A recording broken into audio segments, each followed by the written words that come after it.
او زه به اختصار سره چې که چېرې زه دا ووایم چې کله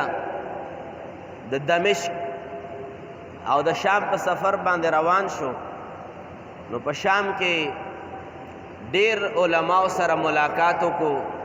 د دې نه وړاندې هم د ډېرو علماو سره ملاقات کړی و ظاهري علوم هم ډېر حده پورې ویلي وو روحاني علومو کې هم څه حده پورې سفر کړی و خو اراده یې دا جوړه شوه چې د یو پاکې هستۍ په لاس باندې بیعت کول پکار دي لاسنیوه کول پکار دي او دا لاسنیوه او بیعت نن سبا دور کې دې څیز نه ډېر زیات خلک څه جیلسي ده څه ناپوهي ده او څه د بیعت د دغې فیضان نه ډېر خلک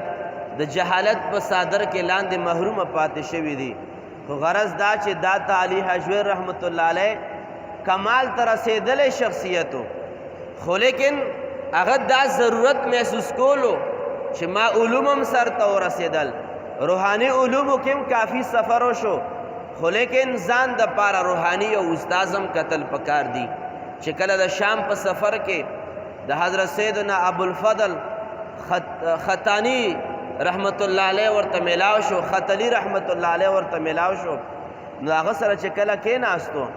د هغه دات علي حجویري صاحب فرمایي چې ابوالفضل ختلی رحمت الله علیه په گفتگو کې ډېر زیات تاثیر پروت و چې ما ته دا معلومه شوه چې دا تاثیر د گفتگو دا هسې نه راځي دا د عمل فیضان وي دا د تقوا برکت وي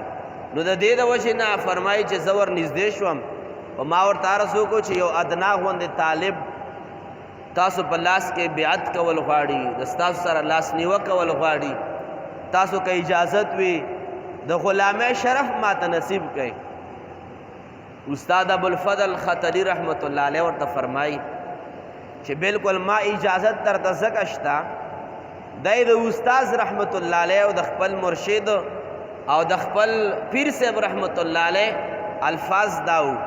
چې بچی تاله ځکه بیعت درکول غواړم چې زه ستا په تندي کې نور د ولایت لیدل غواړم د ستا په تندي کې نور د ولایت ځلیږي د ستا د مخ نه او د تندي نه د ولایت خوشبو ماته محسوس کیږي او ته د دې سعادتمندي غواړې چې ته زما شاګرد شې او زه د ما د وجې نه سعادتمندۍ پسې زور لګئ خو بچی زه دا وایم چې ما دپاره خوش قسمتي دا ده چې ته زما مرید شې د هغې مرتبې خاوند و بیا یې وله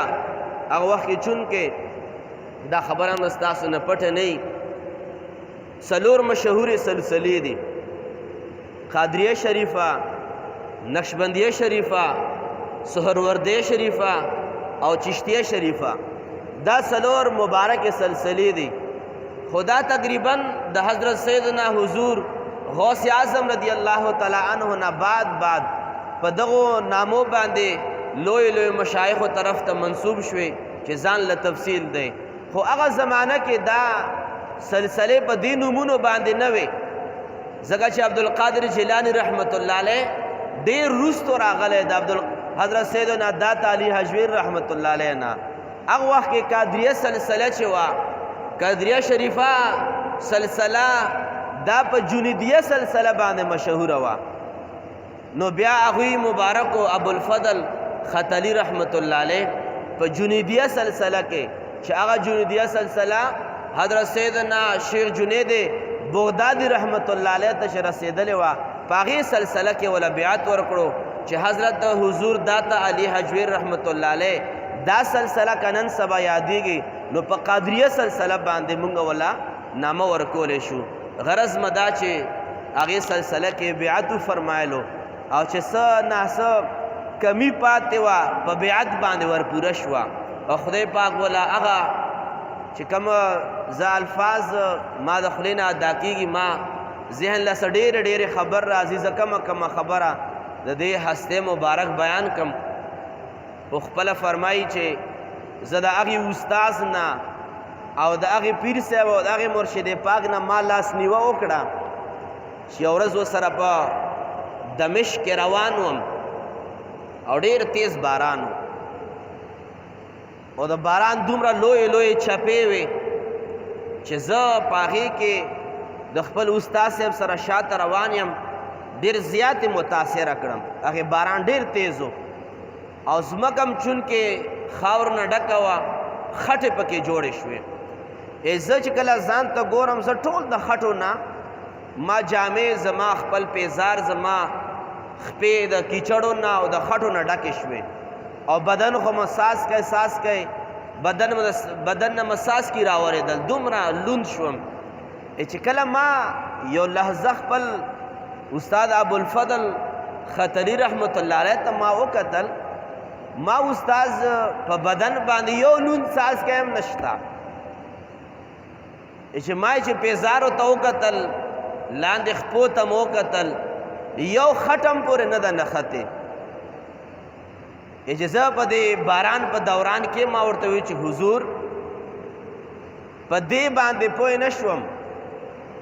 چې دومره تیز باران او په کپړو یو څاڅکی هم نشته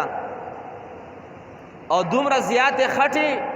د ستا په پیزارو په کپړو باندې یو داغ هم نشته. په دې باندې حضور پوه نه شوم. دا تعالی حجویر رحمت الله علیه فرمایي چې ما ته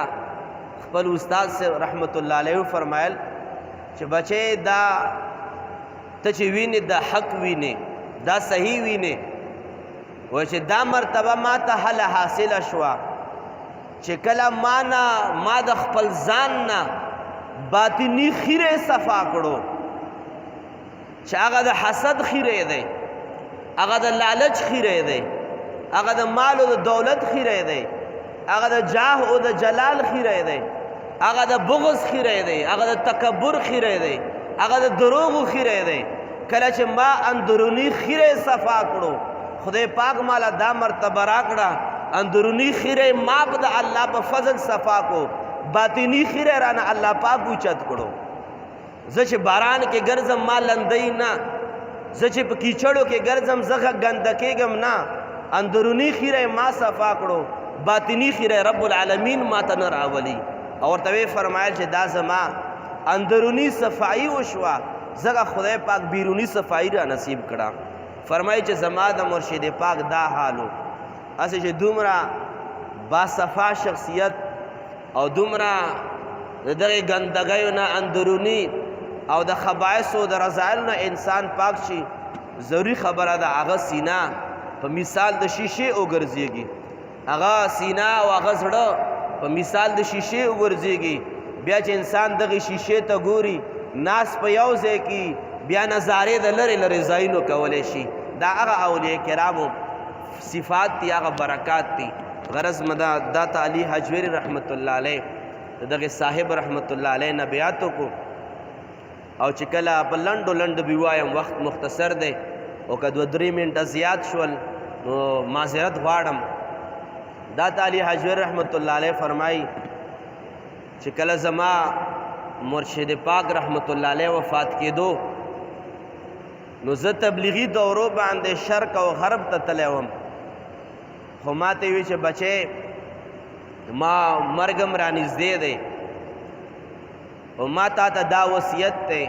چې ما د وفات نه بعد به لاهور ته ځئ. او وخت کې چونکې پاکستان او هندوستان او دا ممالکو حدود نو معلوم چې ته به ځې او لاهور ته به ځې. دا تعالی حجویر رحمت الله علیه فرمایي د خپل مرشد پاک رحمت الله علیه د وفات نه بعد زه روان شوم د یو 2 پیر بیانو سره چونکې دغه لارې ما نه وی لیدلې. ما سره د اوښانو اسباب او د نور سفري اسباب ما سره دومره نه برابر. زه روان شوم د غزني نه غزني را روان شوم پېښور نه راغلم. په پېښور کې مې څه وخت تېر کړو او د پېښور نه بعد ما سفر وکړو او هغه تر لاهوره پورې راغلم. او ما دا سوچو چې ما خپل مرشد پاک صاحب لاهور ته ولې رالیږي چې کله چې راورسېدم مخکې زمانو کې به دغه ښارونو نه به کلې تاوې او دروازې به وې لکه څنګه مونږ پېښور کې گنج دروازه ده او کوټې دروازه ده وغیره سرکې دروازه ده دارنګې د لاهور نم دروازې تاوې. فرمایي چې زه شپې ورسېدم د ښار دروازې ټولې بندې وې. ما دروازې مخې ته شپه تېره کړه او سحر کې دروازه چې کولاو شوه چې په دې ځای باندې لاهور باندې چې څوک مامور و هغه صاحب دروازې کولاوېدو سره د هغې جنازه را بهر شوه او زه دننه شوم چې ما وکتل هندوان لا پکې ډېرو، سیکان لا پکې ډېرو او مختلفو د مذهبونو او د پلیتو مذهبونو پیروکار پکې ډېر زیات وو. زه کېناستم، ما جایزه واخیسته چې دوی دپاره د یو جومات اهتمام وشي. په لاهور کې اولنی جومات چې دا داتا علي حجویر رحمت الله علیه جوړ کړی دی او کله سفر وکړو. دوی چون کې په 400 هجری کې پیدا شو او په 431 هجری کې لاهور له راغلی و او په 431 هجری کې اولنی جومات په لاهور کې داتا علي حجویر رحمت الله علیه جوړ کړی دی او فرمایل به چې ما د درس او تدریس لپاره یو ځای پکار دی، د مسلمانانو د اجتماع لپاره یو ځای پکار دی او هغه ځای اسلامي مرکز او مدرسه دا مسجد دی او جومات یې جوړ کو.